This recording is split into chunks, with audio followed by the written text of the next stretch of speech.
Difference between economic growth and economic development. Meaning it is defined as an increase in a country's wealth and standard of living. Economic growth can be defined as increase in the production of goods and services in an economy.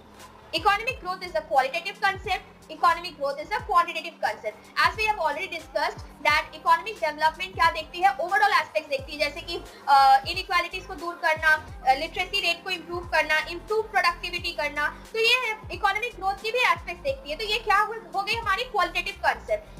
ठीक है. और economic growth क्या देखती है? It is a quantitative concept as it is concerned with increase in the monetary growth of a nation in a particular period. Dimensional economic development is a multi-dimensional approach that looks into the income as well as the quality of life of a nation. And economic growth is a unidimensional approach that deals with the economic growth of a nation. Right? Term economic development is a long-term process and economic growth is a short-term process.